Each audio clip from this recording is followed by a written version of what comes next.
Hey guys, new video here. Good afternoon to all my fellow weebs. It's April 3rd, 4 days before Crucible League, and I've been getting pretty excited, but maybe not for what you would expect. I would like to ask a question to everyone who's going to comment down below, and that is, what makes a league exciting? What makes you want to stop going to class or call off work so that you can know life in Path of Exile? There have been a couple leagues that I can remember where I had to dress up in a full fursuit and give my boss a hand job in order to get time off needed to play Path of Exile. So the question again is, what makes a league exciting? Is it damage buffs or new skill gems, right? Do you like when your favorite skill gem gets a 6% damage buff? Maybe you like having a new little toy to play around with for your league starter. Nope. Is it perhaps that other skills are getting nerfs in the new league? You don't like that the disgusting Meta slaves, they've been playing Tornado Shot for 20 years in a row. You got the minion Andes and the melee players playing the same build 5 patches in a row. Is it maybe that? Nope. Maybe it's that some new lore is coming out that ties all the little story bits together from previous expansions and leagues. You have called the Maven to this place, for I too heard it. She is near and eager to witness your struggle. Nope. To me, the thing that makes a league exciting is being able to play in new ways. When I say play in new ways, I don't mean that you've never played a minion build, so now you're going to decide to play some jank skeleton mages build. No. What I mean is that the moment-to-moment gameplay in a map, or like the visuals or the feel of the build, are actually unique and exciting, and a way of doing something that just wasn't possible before in a previous league. Let's take a look at the revealed skill trees from the Crucible weapons and shields that we know of so far. What do we notice? Besides these 2 nodes I'm going to put up on the screen somewhere here that could lead to some interesting gameplay, everything is a straight up damage buff or a defense buff with very minor trade-offs that wouldn't dissuade you from picking those nodes. We've seen these before. If you want to go for straight up buffing damage or defense, you aren't going to beat a league like Harvest, where every single build in the game gained viability from a damage and a defense standpoint. If I wanted more damage or defense, I'll go play Diablo 3, where I can get 60,000% increased damage to my whirlwind, and every class has some kind of low cooldown cheat death. Very pug. Can't log out in Diablo 3 though. So with that preface out of the way, let's get to the real meat and potatoes of this video and Crucible League. The Trickster. Holy, look at this Giga Chad. Fresh out of the Grinding Gear Games offices with newly reworked ascendancy nodes. Now, you might first notice, oh, hell yeah, like 30% CDR, cooldown reduction. That's pretty nice. It is, right? You instantly think about cast on crit, maybe some cost priest, cast on damage taken, but that's not what we're talking about today. Today, we're going to discuss trigger bots, specifically the skill that's granted for taking the node that says summon trigger bots. You get 2 of them, and they also trigger the spells that you trigger from their location, and they are fully linked with whatever you have linked to them. First, can I just say that the icon doesn't really make much sense. It's just a picture of a dude's face with some lines, and the name of the node is Perfect Crime, but it's just the Skitterbots node. I propose this new icon that I made in Paint. It's a Twitter thread of some guy yelling that there's only 2 genders.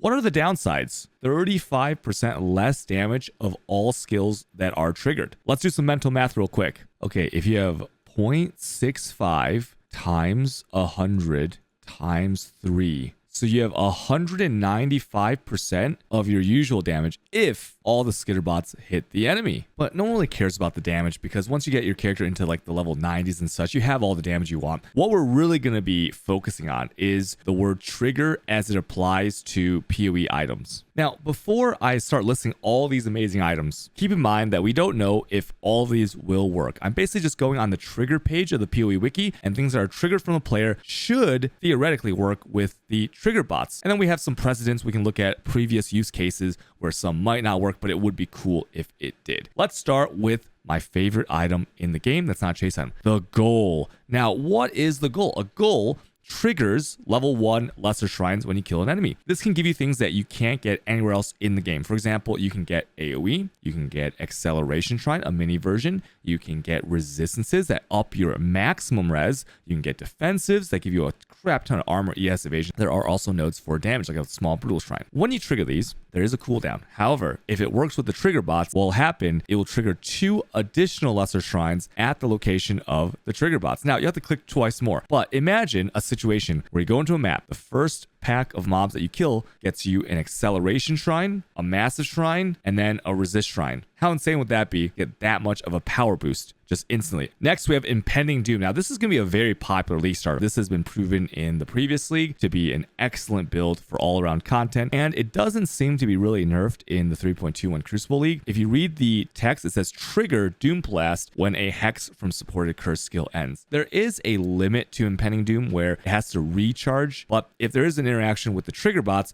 what if both trigger bots also use the same charge, and then that would proliferate the explosion? Instead of having it wherever you curse your enemies, where your curse lands, it also explodes somewhere else on the screen. That would be really cool for the build to get a little bit extra AoE. Now, I've never actually made a build with this weapon because it used to suck because you need to get the rampage kills, but they made a change in 3.17 where your melee hits count as rampage stacks. Basically how this works is when you get rampage, you are going to trigger a level 15 manifest dancing dervishes. What these are you can see the sword. It basically summons 2 copies of the sword and starts spinning around in a whirlwind-like attack, and it'll chase down mobs. If this works and each trigger summons 2 of them, well, you have 2 trigger bots, and now you have 6 dancing dervishes spinning around the screen. I don't think anybody is really surprised that we're going to be talking about Mjolnir. I was reading somewhere on the dev posts, and I think they said that when skills are triggered by your trigger bots, you will have to pay the mana cost on it. But if you read the line on Mjolnir, it says that socketed lightning spells have no cost if triggered. In the worst case scenario, that only applies to you and not the skitter bots, then you save a third of your mana cost. And if it somehow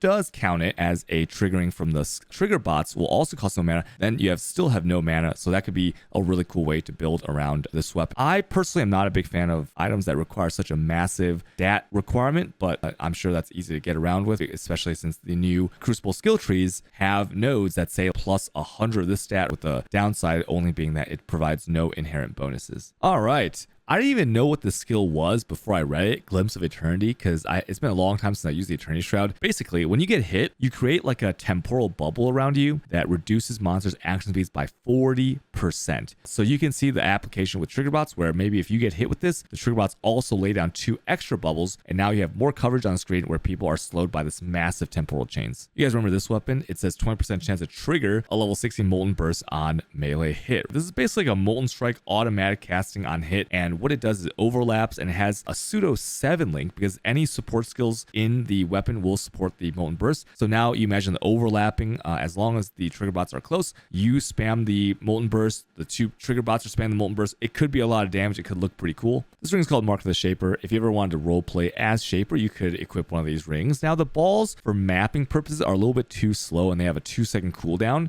which is the volatile anomaly. It's the thing that the Shaper casts to follow you around during his fight. If you have one of these and you have 2 trigger bots, you'd have 3 of these every 2 seconds layering the ground with cold dot damage. So what you could do is, I can see this applicable for builds that already use the ring and you're fighting bosses. Maybe you're a boss farming build, that you could get a little bit extra boss damage on whatever you're farming, because the boss arenas are not really that big in PoE. Another honorable mention to Command and Blades. Now these are glove enchants, but they are triggered. So this skill is triggered when you hit. The reason I bring up Command and Blades is because it is probably the best map clear one, because the single target ones you won't really notice, and then the reflection one, it might be nice to have some extra bodies, like they kind of like pseudo taunt the enemies. But Command and Blades will probably be what people are going for if they want to use it with the trigger bots, because it fires a physical projectile and it chains and has huge coverage. Oh boy, let's talk about the Light Poacher. So if you guys might remember, there were leagues where people used Light Poacher as pretty much their main skill. They use EK as their technical main skill, but then Light Poacher was doing a lot of the clearing. So if you read the second line, trigger a level 20 Spirit Burst when you use a skill.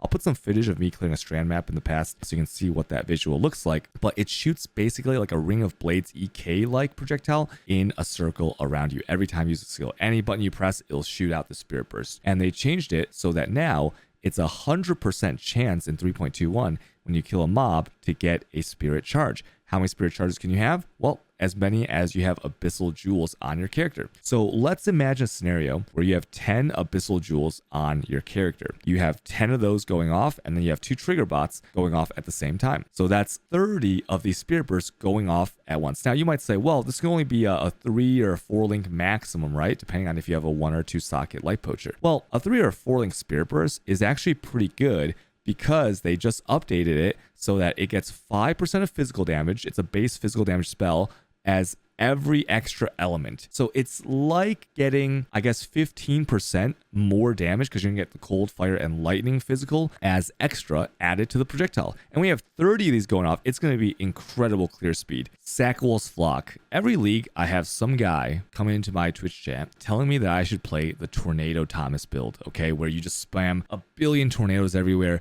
Damage was never like that good, but it was a viable build. Now, because it says trigger level 20 Twister when you gain Avian's Might or Avian's Flight, you can now essentially get 3 times the twisters. It would be more cancerous on the screen, but it would look amazing, and it is something to try out if you're into these trigger skills.